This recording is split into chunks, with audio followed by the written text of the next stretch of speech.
Assalamualaikum warahmatullahi wabarakatuh. Alhamdulillah wassalatu wassalamu ala Rasulillah wa ala alihi washabihi wa mala. Asyhadu la ilaha illallah wa asyhadu anna Muhammadan abduhu wa rasuluh sallallahu alaihi wasallam. Mabad Bapak Ibu jemaah yang insyaallah dirahmati Allah Subhanahu wa taala. Alhamdulillah kita masih diberikan Allah amanah titipan untuk melanjutkan kehidupan. Ya, pagi ini kita masih bangun ya, sehingga tadi pagi kita berdoa alhamdulillazi ahyana ba'dama matana wal nusyur. Kita berdoa kepada Allah, kita memuji Allah SWT, Allah telah hidupkan kita kembali setelah kita mati tadi malam ya. Sekarang masih hidup lagi. Alhamdulillah nih ya. Masing-masing kita tentu dengan perbedaan usia yang ada yang masih muda kayak si Adam, kayak si Febri, ibu banyak yang tua ya kan. Tapi barangkali yang paling tua saya ini ya, kebetulan saya sudah umur 34 abad nih, jadi masuk 76 tahun ya, sudah agak panjang ya, tapi masih sangat muda kalau dibanding dengan Nabi Nuh ya. Nabi Nuh itu umurnya 950 tahun. Kita baru di bawah 100 tahun gitu. Jadi sangat sangat muda lah ya. Jadi kalau kita ngomongin sekarang kita ini sudah tua, nanti ketemu Nabi Nuh malu kita. Ya, saya aja hampir 1000 tahun nggak bilang tua katanya. Kamu baru di bawah 100 tahun udah sok-sok tua katanya kan. Jadi kita kayaknya nggak boleh merasa tua, dan kita harus umur itu kata orang kan kayaknya semacam angka aja ya, tapi bahwa orang muda dan orang tua itu tidak diukur dari umur. Ada orang muda tapi sudah tua, tapi ada orang tua tapi masih muda, diukur dari semangat ya, semangat dan perjuangannya. Kalau dia misalnya umurnya 20 tahun tapi nggak punya semangat lagi ya, nggak ada semangat, nggak ada tantangan ya, sudah suka tidur, istirahat, buang-buang waktu kayak orang pensiun, itu namanya penuaan dini namanya, bukan penuaan dini ya. Kita tentu mengharapkan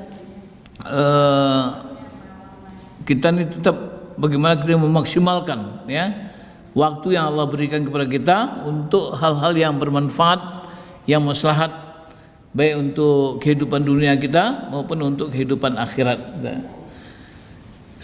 Saya ingin mengangkat tema ini, yaitu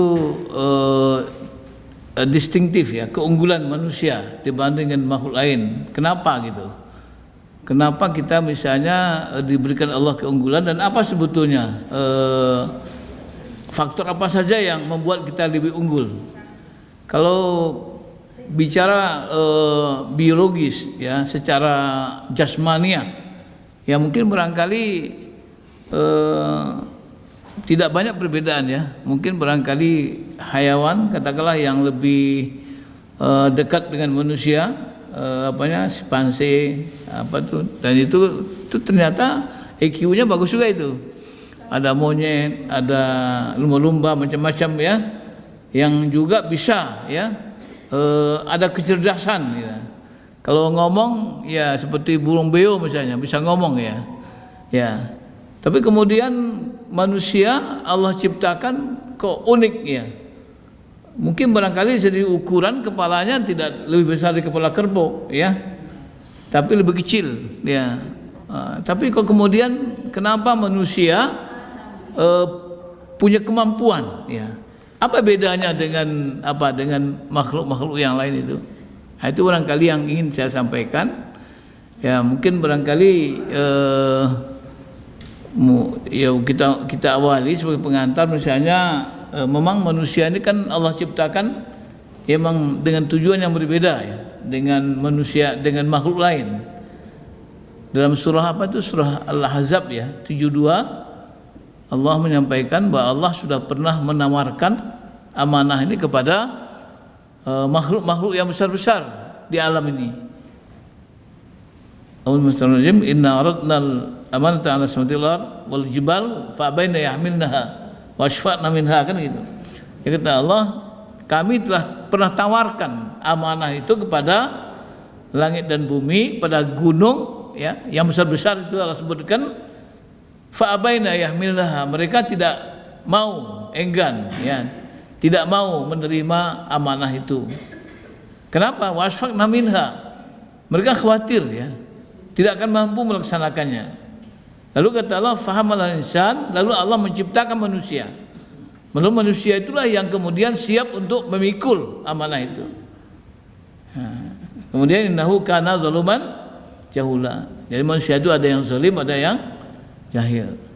Kemudian kita kaitkan misalnya dengan informasi penting maklumat Allah kepada para malaikat dalam surah Al-Baqarah 30 itu. Wa idz qala rabbuka lil malaika inni ja'ilun fil ardi khalifah. Allah berkata, menyampaikan maklumat kepada para malaikat, sungguhnya aku akan menjadikan di bumi itu khalifah. Tapi waktu itu respon malaikat tidak begitu tidak positif, agak ada kecurigaan, kekhawatiran, sehingga mereka berkata, qalu atajalu fiha may yufsidu fiha wa yasfiku dima. Ya Allah, kenapa engkau mau jadikan di dunia itu, di bumi itu orang yang akan membuat rusak dan bertumpahan darah. Lalu malah malaikat begitu agak membanggakan dirinya. Wa nahnu nusabbihu bihamdika wa nuqaddisu lak. Kami ini adalah selalu memuji engkau dan mensucikan engkau, ya, dan mensucikan. Wa nahnu nusabbihu bihamdika, kami bertasbih kepada engkau dan dengan memuji engkau, dan kami mensucikan engkau. Lalu Allah langsung berikan jawaban tegas, qala inni a'lamu ma la ta'lamun. Kata Allah, saya yang tahu, kamu tidak tahu. Nah, setelah Allah menciptakan Adam, ya, setelah Allah menciptakan Adam, kemudian dalam surah Sad dan Hijr itu Allah mengatakan, fa idza stawaituhu wa nafakhtu fihi min ruhi. Kata Allah SWT, setelah kami sempurnakan ciptaan Adam itu, lalu kami tiupkan, aku tiupkan ke dalam ruh, ke dalam jasanya itu ruhku, kata Allah. Ya, Allah menikmati ruh. Kemudian apa yang Allah lakukan kepada Adam pada waktu itu? Pertama yang Allah lakukan adalah mengajar Adam. Allah langsung gurunya, kemudian Adam menjadi murid. Apa pelajarannya? Wallama Adam al-asma'a kullaha. Kemudian Allah mengajarkan kepada Adam itu sebenarnya nama-nama sekalian, semua ilmu. Jadi semua ilmu itu sebetulnya dalam tafsir katakan Al-Baghawi dan beberapa macam tafsir mengatakan bahwa sebetulnya Allah SWT sudah install ilmu itu kepada semua ilmu yang dibutuhkan manusia dalam kehidupannya di bumi.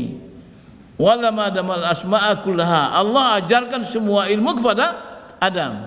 Tsumma aradahum 'alal malaikah. Kemudian Allah menghadapkan semua itu kepada malaikat. Apa kata Allah? Faqara ambiyumni bi asma'ullah. Malaikat, coba kamu terangkan semua ini. Coba kamu jelaskan semua ini. In kuntum shadiqin, jika kamu benar. Tadi kan kamu sedikit agak apa nih? Mau bantahlah itu, proteslah. Wah, kenapa engkau jadikan orang yang akan buat rusak dan berdarah? Kami ini bertasbih memuji engkau, mensucikan engkau. Lalu Allah buktikan bahwa mereka tidak tahu apa yang sebetulnya Allah mau lakukan. Allah ajarkan semua ilmu, kemudian Allah hadap kepada mereka. Apa kata mereka? Qalu subhanaka la ilma lana illa ma 'allamtana innaka antal alimul hakim. Mereka berkata manusia engkau ya Allah, ya, kami tidak tahu sama sekali kecuali apa yang kau ajarkan kepada kami. Innaka antal alimul hakim. Lalu Allah mengatakan Allah berkata, ya Adam, hai Adam, ambihum bi asma'ihim. Coba kamu jelaskan kepada mereka itu dengan nama-nama sekalian itu. Coba jelaskan itu, semua nama-nama itu.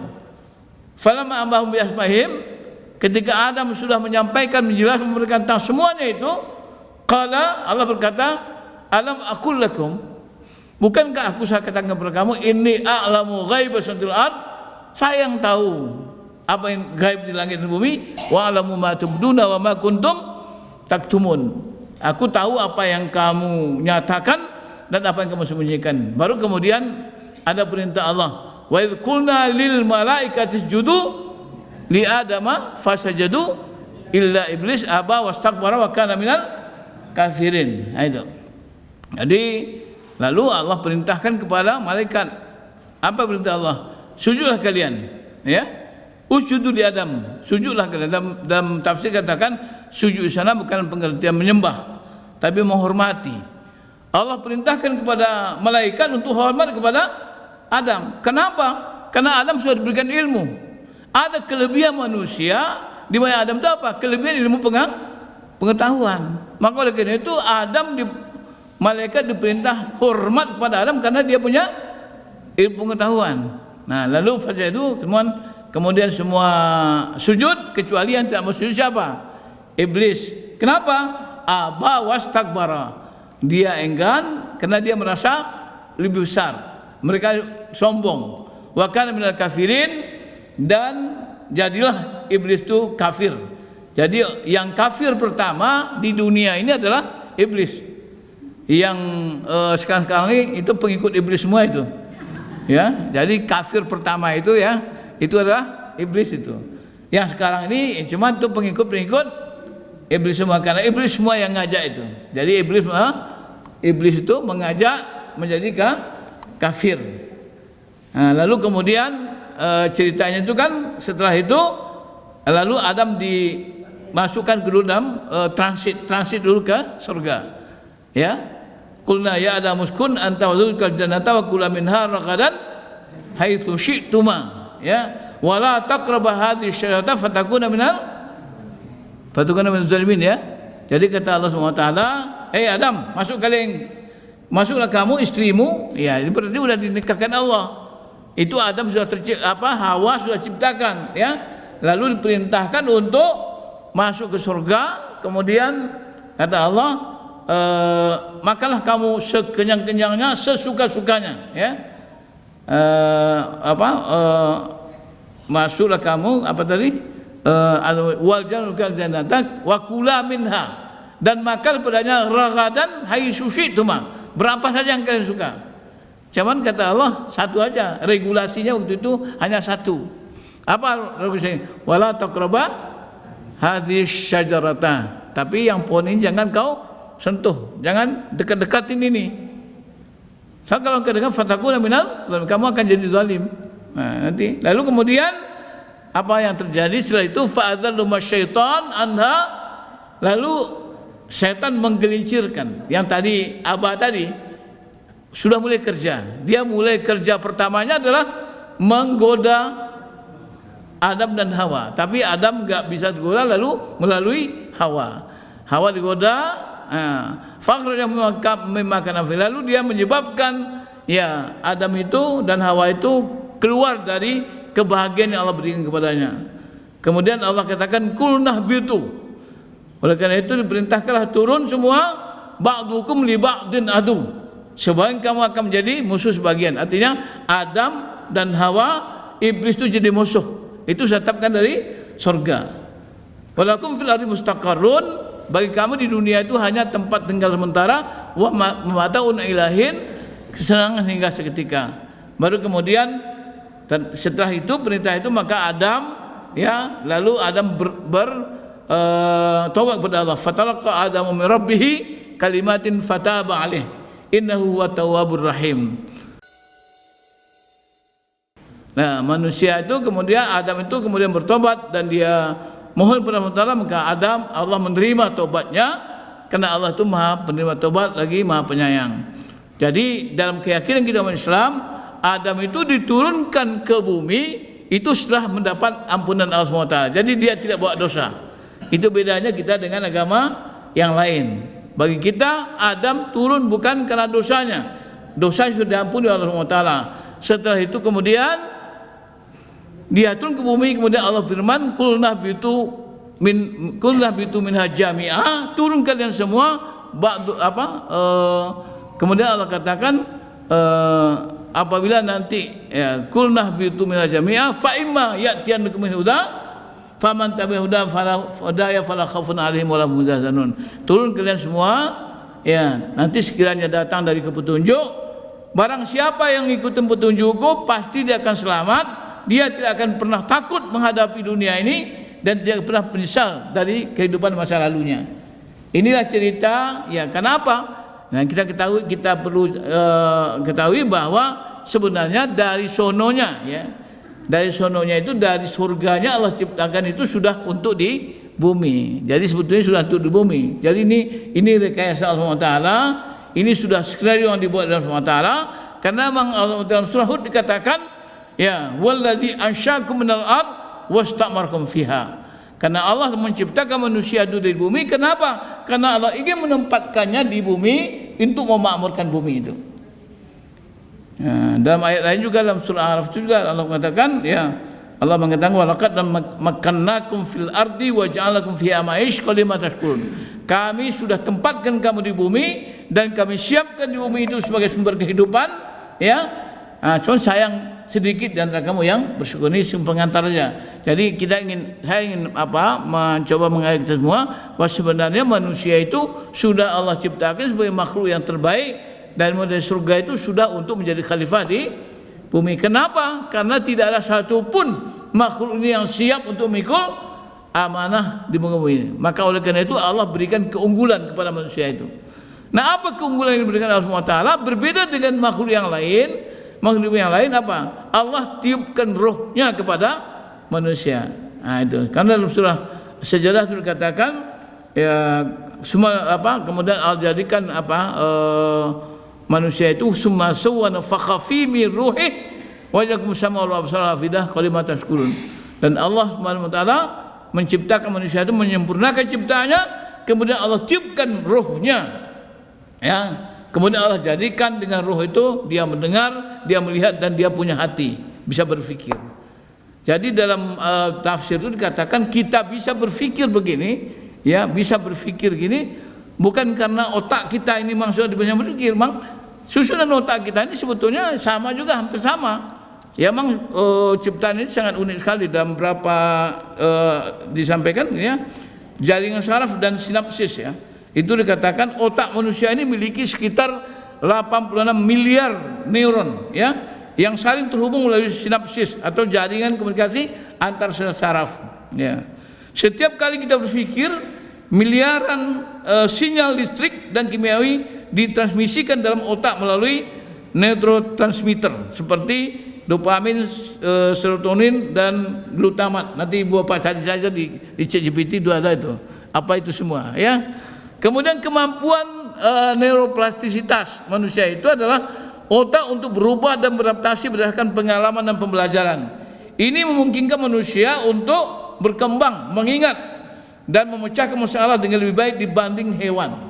Nah, ini dari saintisnya. Kemudian dari segi dari segi dalilnya, sebenarnya manusia itu mempunyai kemampuan berpikir. Kenapa? Karena manusia itu diberikan roh. Ada roh ilahiyah di dalam diri manusia, tapi catat tidak menjadi bagian dari Allah. Nah, seperti Allah Baitullah, rumah Allah itu kan tidak bagian dari Allah. Ruhihi itu bukan bagian dari, tapi Allah menciptakan roh spesial untuk manusia, beda dengan roh yang lain.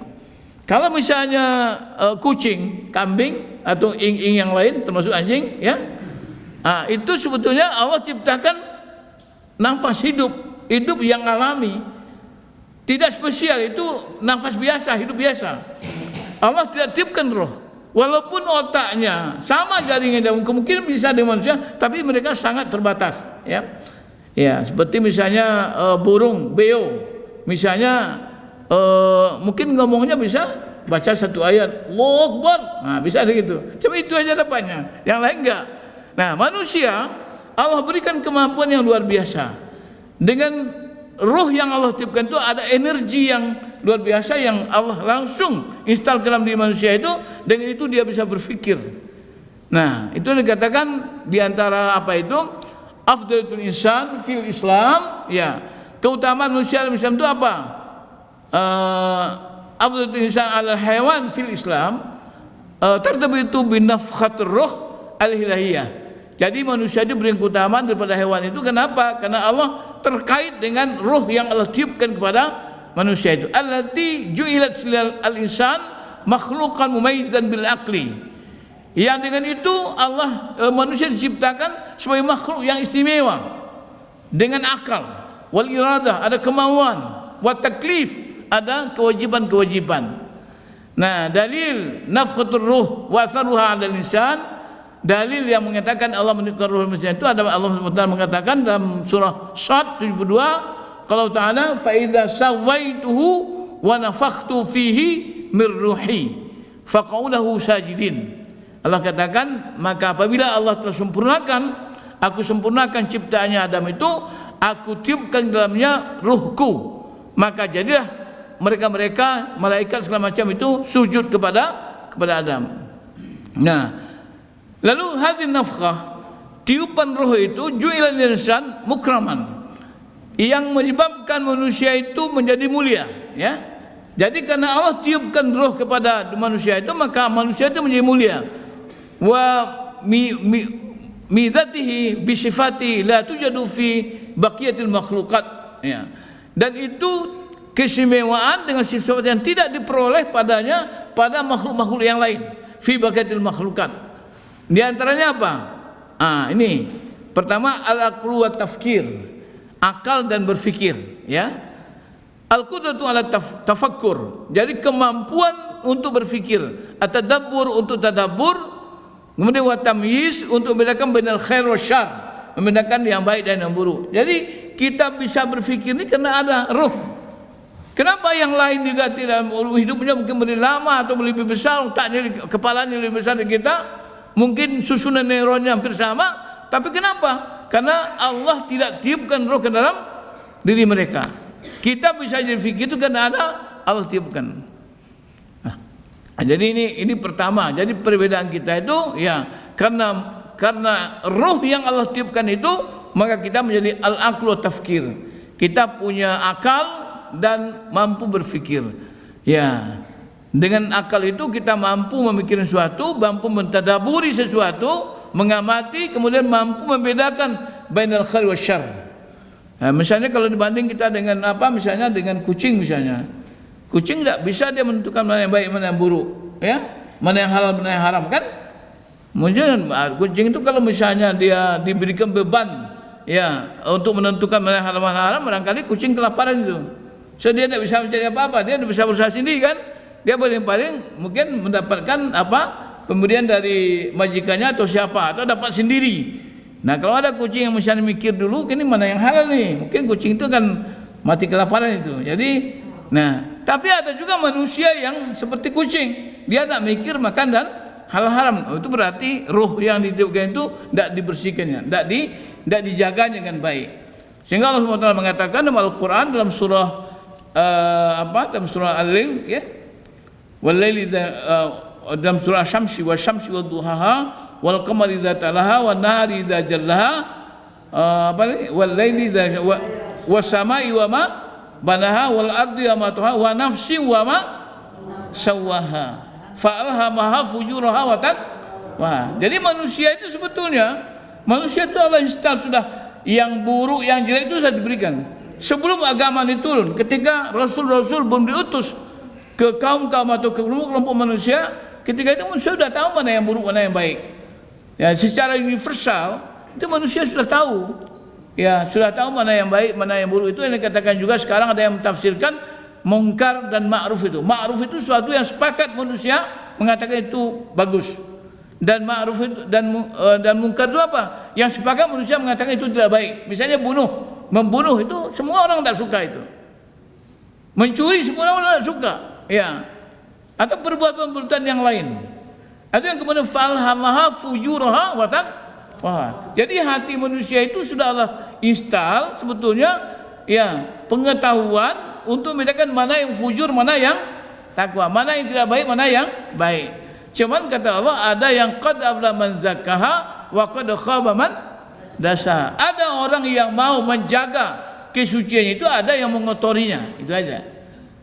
Jadi ada, kalau dia menjaga kesuciannya maka dia akan apa? Akan menjadi sukses. Qad aflah, sungguh akan menang, akan sukses orang yang menjaga kesuciannya, dan akan rugi, ya, akan gagal orang-orang yang mengotorinya. Kemudian yang kedua, dengan roh itu manusia memiliki al-iradah wal ikhtiyar. Manusia punya kemauan dan bisa memilih. Ada kemauan keinginan untuk jadi apa misalnya. Kalau misalnya ditanya sama misalnya sama kambing, kamu jadi apa nanti, nggak tahu dia itu. Kalau anak kita ditanya kamu jadi apa, jadi pilot, jadi dokter, jadi tentara, jadi polisi, itu misalnya itu kena iradah. Ada keinginan, ada kemauan, ada motivasi. Tapi kalau ditanya kepada makhluk yang lain, tidak bisa dia jawab. Kenapa? Karena dia tidak punya iradah. Karena dia punya iradah, maka dia berhak memilih, ikhtiar. Ada ikhtiariah. Dia memilih, ini baik, ini buruk. Dia pilih mana? Mau baik atau buruk? Nah, jadi keinginan itu menyebabkan dia juga punya hak untuk memilih. Al-insan hurun fi qararati. Manusia itu bebas dalam menetapkannya. Jadi dalam penetapan itu dia bebas. Dia mau pilih apa? Disitulah ada ada hisab. Jadi manusia ini tidak di skenario begitu, tidak menurut apa yang ditetapkan Allah SWT. Manusia punya ikhtiar, ada wilayah ikhtiariah, ada wilayah yang itu dia harus tunduk kepada apa yang Allah tetapkan seperti ajal, ya. Tapi dia bisa melakukan sesuatu sesuai dengan keinginannya. Itu namanya al-iradah wal ikhtiariyah. Al-insan itu merdeka dalam penetapannya, wa mas'ulun an afli, dan dia bertanggung jawab daripada perbuatan-perbuatannya. Bi khilafil hayawan, berbeda dengan manusia, dengan binatang, alladzi yasuru wa faqal al-gharizah. Mereka itu hanya berjalan sesuai dengan insting, ya. Kalau hewan itu hanya insting saja. Kalau lapar dia cari makan, kalau ngantuk dia tidur, itu aja. Dia tidak ada, ya. Kalau dia melahirkan, dia punya anak, ya, kemudian anaknya menyusu, dan itu insting. Semua itu Allah berikan, tidak ada ilmu, tapi itu semua insting adalah alat yang Allah berikan kepada hewan untuk kehidupan hewan itu. Kalau dia tidak ada insting, kan susah itu, Bu. Kalau misalnya hewan itu punya misalnya kerbau atau kuda misalnya, setelah dia lahir dia tidak bisa mengetahui di mana susu ibunya. Nanti kan dia mati, langsung mati dia, tidak berkembang dia. Tapi dengan instingnya itu dia bisa mengetahui di mana, ya, seperti kucing segala macam itu. Itu namanya insting, bukan ilmu, ya. Itu insting. Itu namanya al-gharizah, ya. Kemudian yang ketiga, manusia itu at-taklif wal mas'uliyah. Karena manusia itu bermampu berpikir, berakal, dan dia punya pilihan untuk apa yang mau dikerjakannya, maka dia punya beban, punya kewajiban. Dia itu mukallaf. Beda dengan yang itu. Yang lain itu dah mukallaf. Dia itu punya beban, mas'uli, dan bertanggung jawab. Jadi al-insan mukallafun bi ibadah wal imarah fil ard.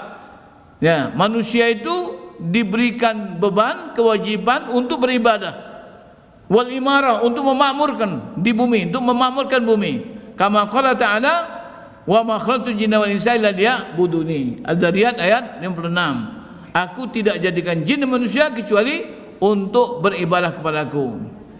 Kemudian al-haq, dan yang keempat al-akhlaq wad dhamir. Ada akhlak dan ada nurani. Nah, itu yang tidak punya itu, yang lain itu. Ada kita. Jadi itu disebut dengan dhamir itu yang tersembunyi. Ya, sembunyi itu dhamir namanya. Dhamir itu nurani, hati nurani. Ya. Nah, dengan itu dia ladaihi ihsas bil adwi. Ada manusia, dengan itu manusia mempunyai ada apa? Ada perasaan, ya, ada keinginan untuk melakukan keadilan. Ar-rahmah, sayang. Ada kesayang, wal muhasabah, untuk selalu introspeksi diri. Wa huwa ma yaftaqiduhu hayawan, dan itu tidak dipunyai oleh hayawan. Hayawan tidak punya nurani, tidak punya ada cuman dia dulu di video kan, di YouTube itu kan banyak itu, ada monyet mengumpulkan. Itu dia tidak ada itu keadilan. Pokoknya barang dapat dia aja, orang belum dapat dia tidak mikir itu. Itu namanya apa itu? Ya kayak sekarang ini ada orang yang sampai korupsinya itu ratusan triliun. Itu ini kayak inilah yang tidak punya dhamir itu, tidak punya hati nurani, ya. Nah, itu hampir sama dengan monyet itu kan. Ya, dia itu kalau dapat dia semua ngumpulin, ya kan? Kenapa? Karena dia tidak punya domir, tidak punya hati nurani. Biar orang tidak makan, biar orang susah, yang penting dia kaya, dia bisa mengumpulkan harta. Nah itu kalau ada penyimpang-penyimpang seperti itu, ini akan membuat dunia ini susah. Karena kalau pernah ada manusia itu dia punya domir, ya itu. Makanya roh itu ditiupkan agar manusia punya domir. Nah pertanyaannya apa? Hal hewanat tamtaliku ruhan? Adakah hewan-hewan itu juga punya roh? Nah, ini pertanyaannya. Ada enggak dia punya roh? Nah, tadi kita akan bicara yang ditiupkan roh itu hanya kepada manusia oleh Allah Taala. Nah, benar. Jadi manusia, laki ruhul hayawan, tapi ruh hayawan itu laisat kana nafsil insan. Bukan seperti ruh yang ditiupkan kepada manusia. Faya laisat mas'ulah. Kenapa? Karena dia tidak punya tanggung jawab. Au mukallafah, tidak diberikan beban. Wa nama tasiru wa faqat fitrah allati khalaqallahu alaiha. Kenapa? Karena manusia itu binatang itu cuma dia berjalan, dia melakukan sesuatu sesuai dengan fitrahnya yang Allah jadikan. Jadi tidak ada tanggung jawabnya. Jadi dia tidak tanggung jawab. Kenapa? Karena dia punya nafas dan tidak punya roh gitu. Ruhnya itulah ruh untuk ruh yang biologis saja. Jadi dia hidup ya. Kemudian ruh yang tidak abadi ya. Karena itu sifatnya alami tabii. Oleh karena itu hewan-hewan itu tidak akan bangkit kembali. Kenapa? Karena ketika dia mati dia sudah selesai urusannya. Karena ruhnya itu adalah ruh yang bukan ruh yang ilahiyah, ya. Ruhnya itu ruh tabiiyah saja, ruh alam saja. Karena dia hidup mungkin dia punya jantung, dia punya instrumennya semua jalan lengkap, maka dia hidup. Tapi kemudian selesai habislah. Jadi maka karena itu ya, hayawan itu tidak ada yaumul ba'tsi. Kenapa dia tidak punya yaumul ba'tsi? Karena ruhnya tidak kekal. Ya, karena ruhnya itu bukan ruh yang ditiupkan oleh Allah Subhanahu wa taala.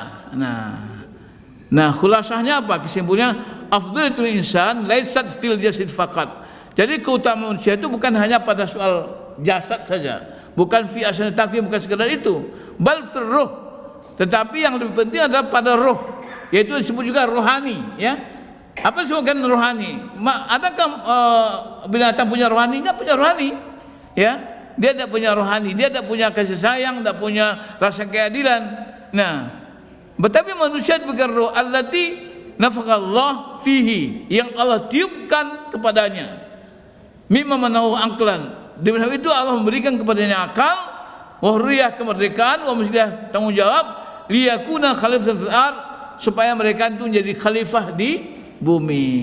Nah, itu ceritanya Bu. Ini kita belajar apa nih? Ngaji kitab kuning ya. Ntar nanti kita ngaji kitab lagi ya. Nanti kita ngaji kitab tauhid macam. Nah, sekarang dalam rangka itu ada isu apa? Ada semacam kalimat-kalimat yang sering kita dengar selama ini. Man arafa nafsah faqad arafa rabbah, kan gitu. Barang siapa yang mengenal dirinya pasti akan mengenal Tuhannya. Al-qaul, perkataan man arafa nafsah faqad arafa rabbah, yaitu man arafa nafsah faqad arafa itu yunsabu ila ba'dus sufiyah. Itu dinasabkan kepada sebagian sufiyah. Jadi tidak merupakan kalimat dari hadis ya. Itu lebih dikaitkan atau dianalogikan kepada sebagian orang sufi dan ulama. Walaysa hadisan nabawiyan sahihan. Dia tidak menjadi hadis nabawi yang sahih. Lakinnahu yahmidu ma'ani amiqah fil fikril islami. Tapi namun demikian dia mempunyai pengertian yang dalam ya, di dalam fikiran Islam, khassah fi tasawuf wa ta'amul ruhi, terutama dalam tasawuf dan perenungan roh ya, perenungan roh.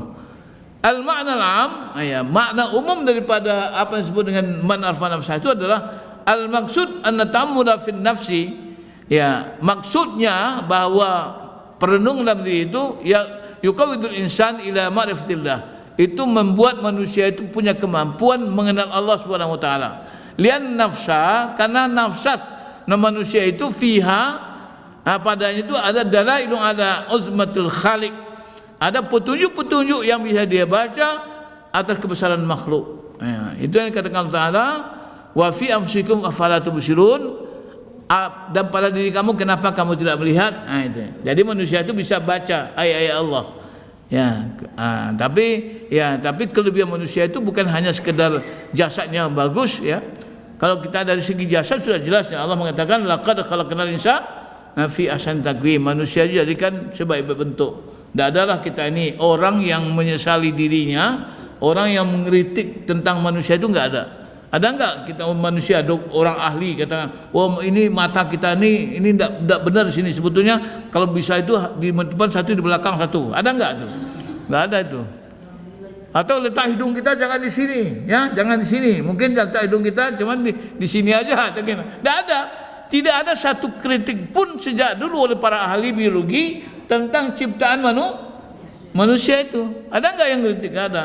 Coba kalau misalnya Allah jadikan, andai kata Allah jadikan mata kita ini satu di belakang, satu di belakang, satu di depan. Kira-kira gimana? Kita mau pergi, kita lihat pula orang datang ke rumah, balik lagi kan?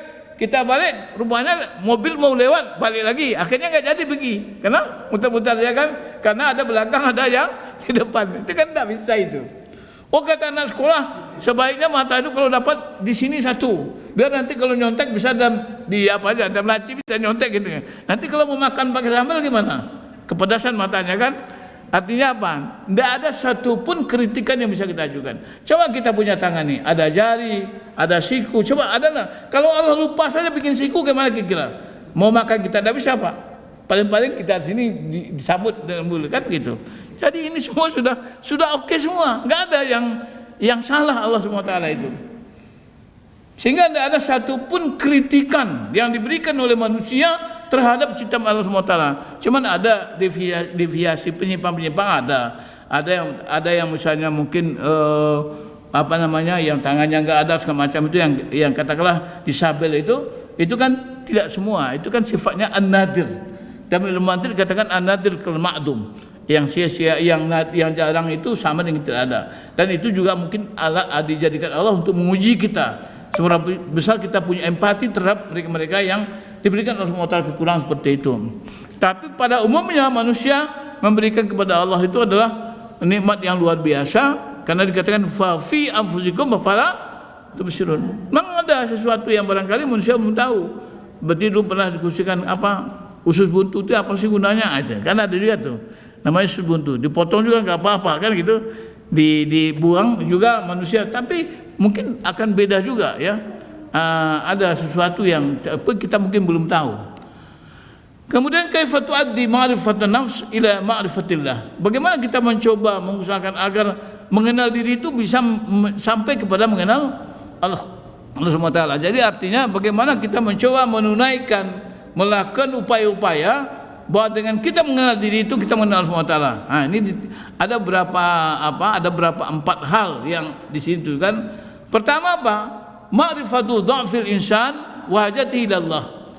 Kita mencoba mengenal kelemahan kita, ya, kelemahan kita dan itu kita butuh kepada Allah SWT, ya.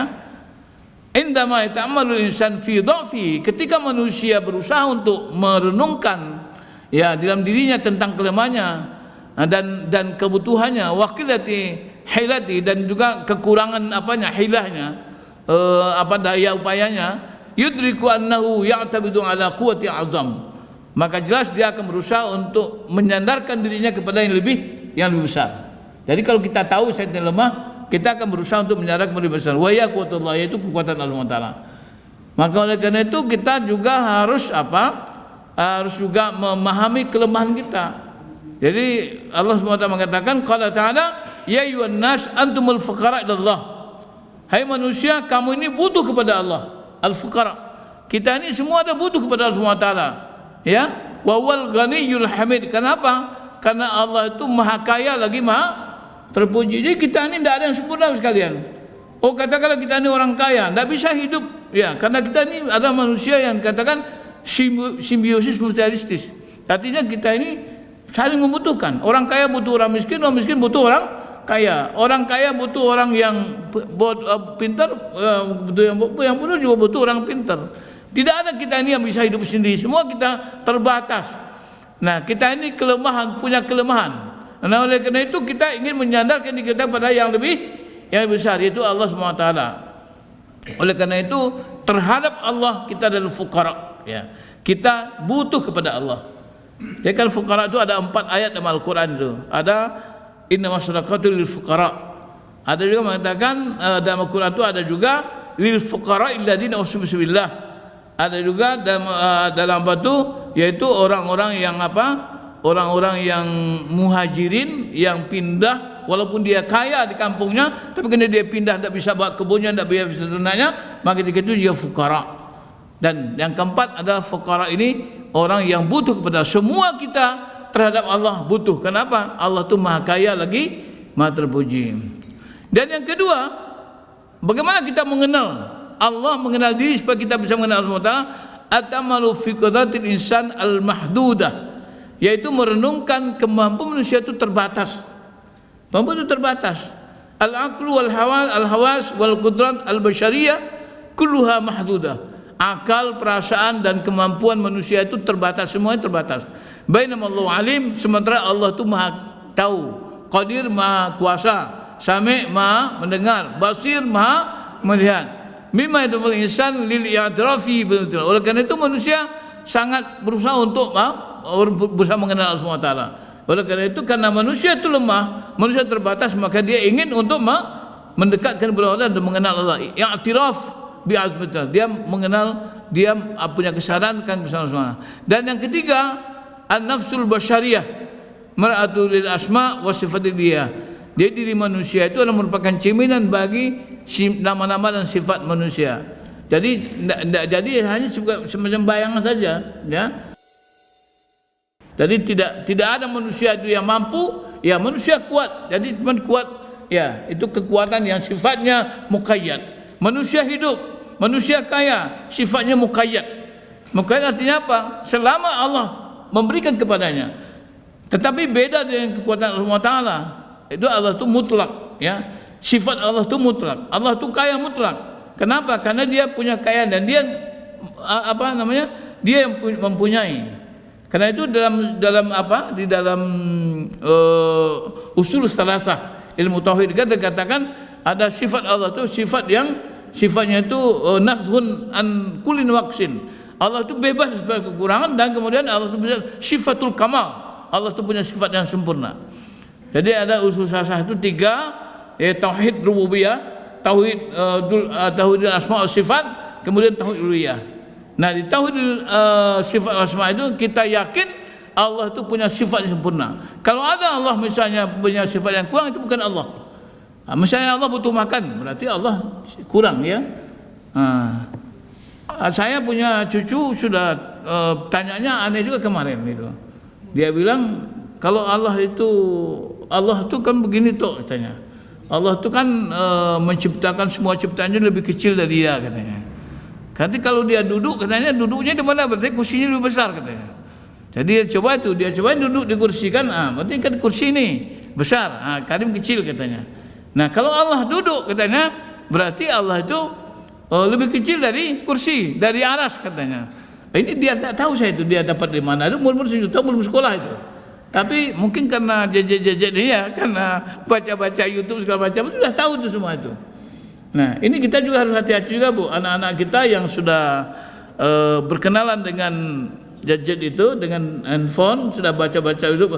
Ini dia belum sekolah tapi sudah baca-baca. Itu kadang-kadang pengetahuannya lebih tinggi dari kita. Ketika dia tanya sesuatu kepada kita, sesuatu yang kita tidak mampu jawab, kalau kita salah jawab, usaha kita itu dia bisa salah. Berarti misalnya dia dulu pernah tanya juga nih, Allah bisa lihat kita tuh katanya, tapi kita tidak bisa lihat Allah, kenapa tuh katanya. Nah, ini kan aneh tuh pertanyaan itu. Cuman saya berikan apa saja, suruh aja dia menempelkan matanya ke dinding itu. Kamu tempel aja matamu ke dinding itu katanya. Saya bilang, gimana? Nampak enggak dindingnya? Enggak nampak tuh. Berarti yang besar enggak bisa kita lihat. Cuma yang besar dia melihat kita.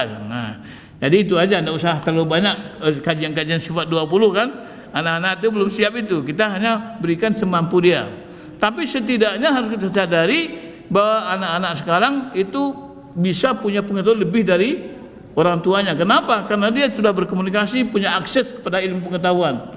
dia sudah bisa ada meta AI itu ada juga tuh. Di apa itu sudah ada tuh artificial intelligence itu sudah bisa dia tanya situ. Kemarin dia tanya saya, tuh tahu nggak ada binatang kaki 5 katanya. Mana ada binatang itu? Tahu. Baru dicarinya di situ ada binatang yang kaki 5, ada itu. Jadi memang anak-anak sekarang itu lebih cerdas gitu. Jadi oleh karena itu apa? Kita artinya memahami itu ya manusia itu sifatnya terbatas, hanya merupakan cermin daripada Allah SWT. Dia akan punya kekuatan lebih daripada Allah SWT dan menyamai Allah, dan Allah itu yang sifatnya mutlak. Jadi Allah, lakin Allah wal alim al mutlak. Al mutlak itu bukan muqayyad. Kalau kita hidup tergantung pada Allah, kalau kita punya ilmu pengetahuan kepada Allah SWT.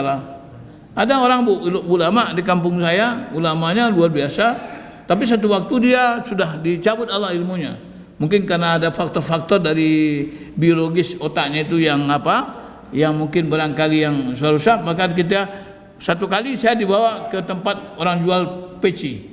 Lalu dia tanya kepada peci itu, Pak Lelo namanya, ada enggak sepatu yang cocok dengan kepala saya, katanya. Maksudnya kopiah, tapi yang sebutnya sepatu. Itu kan ilmunya sudah dicabut gitu. Berarti ilmu manusia itu sehebat-hebatnya tetap muqayyad. Selama Allah berikan kepada dia, maka itu. Berilah kaya. Kita kaya itu muqayyad. Sehat begitu juga. Tidak ada sehat sempurna. Oleh karena itu kita harus butuh Allah SWT. Maka kelemahan kita itu, keterbatasan kita itu menyebabkan kita membutuhkan Allah. Kemudian yang keempat, at-taubah wa tazkiyah tuqawwidu ila qarbillah. Nah, bertaubat dan ingin mensucikan diri itu membuat kita lebih dekat kepada Allah SWT. Idza arafal insan uyuban nafsi. Apabila manusia itu tahu aib dirinya, ya, sa'a li isaya wa taqarrub ila Allah. Dia akan berusaha untuk perbaikinya dan mendekatkan diri kepada Allah SWT. Kama qala ta'ala, qad aflaha man zakka wa qad khaba man dassaha. Nah, khulasah kesimpulannya ma'rifatun nafsi bi'amkin, ya, mengenal diri dengan dalam, ya, sawa min nahiyatis da'fiha, apakah itu dari segi lemahnya atau mungkinatiha atau berbagai kemungkinan bisa lakukannya. Taqawidul insan ila idraki izmatillah. Itu akan membawa manusia kepada mengetahui kebesaran Allah SWT. Wal iftiqar ilaih, dan tentu karena dia sudah mengetahui Allah, maka dia akan butuh kepada Allah. Wasa'yu ila ibadati bil ikhlas, dan dia akan berusaha beribadah pada dengan ikhlas. Anda sekalian, barangkali kajian kita yaitu menyangkut dengan afdalatul insan fil Islam, keutamaan insan dalam manusia dalam Islam. Oke. Lalu ada masih waktu, kita ada diskusi, ada apa-apa, ada tanya jawab, mungkin 1, 2, 3 silakan. Yang penting kita ini modelnya tadabbur aja ya. Kalau ada yang kita ingin pertanyakan, silakan nanti kita diskusikan. Ya belum tentu saya bisa jawab, tapi paling tidak mungkin ada ibu-ibu bapak yang bisa jawab. Atau mungkin kita hari ini kita tidak bisa jawab, nanti kita tunda jawabannya pada waktu yang lain. Yang penting kita tidak boleh memaksakan diri. Ketika kita nggak tahu ya kita tidak usah apa. Silakan Pak. Assalamualaikum warahmatullahi wabarakatuh. Salam. Saya Cahyono dari Kambing Melayu. Ini sebenarnya kalau membicarakan tentang manusia itu aspeknya banyak sekali ya. Jadi ini mungkin harus dibatasi. Ini misalnya keutamaan manusia di antara makhluk yang lain. Karena kalau kita baca tentang biologi manusia itu aspeknya banyak sekali. Salah satu contoh aja kalau tentang asal usul secara teori manusia itu sendiri. Ada yang mengatakan bahwa manusia itu ya dari kera sampai dari evolusi. Nah, yang ingin saya tanyakan itu tentang surat apa ya, yang tidak sinawak naku minyakari walau besar cerita Arabui. Ya pokoknya ya itu tentang jenis manusia. Kan kalau sekarang ini kan banyak kesetaraan gender itu antara laki-laki dan perempuan. Kemudian juga ras juga ada bangsa Eropa, Cina, Asia atau seperti apa lagi. Itu yang dulu saya ingin tanyakan. Assalamualaikum warahmatullahi wabarakatuh. Salam ya. Secara umum ya, artinya Allah menyatakan jenis manusia itu hanya dua gitu ya. Jenisnya adalah laki-laki dan perempuan. Ya. Kemudian ternyata ada sekarang ini dikenal dengan apa itu namanya LGBT itu ya. Ada yang banci dan tapi banci itu ada dua macam juga. Ada yang asli, ada yang palsu juga, yang imitasi. Yang asli itu adalah memang sejak lahir dia memang punya alat kelamin yang apa, yang ganda gitu. Itu memang ada, ya ada itu. Itu termasuk penyimpangan, termasuk hal-hal yang barangkali mungkin menjadi sebuah kehendak Allah SWT. Karena Allah itu fa'alul mayurid. Allah itu berbuat kehendaknya. Bukan berarti Allah berbuat kehendak. Dan ini barangkali ada maksudnya, ya. Kemudian yang kita lihat kebanyakan hari ini itu yang bencong-bencong komersial, Pak. Jadi bukan karena mereka itu memang sejak lahir, ya, mereka diberikan Allah misalnya katakan qadar, ya, mempunyai dua alat kelamin, ya. Tapi ini adalah juga karena ada faktor-faktor lingkungan juga. Ada itu orang yang karena dari dia ingin punya anak perempuan, ya. Tapi yang lahir anak laki-laki terus.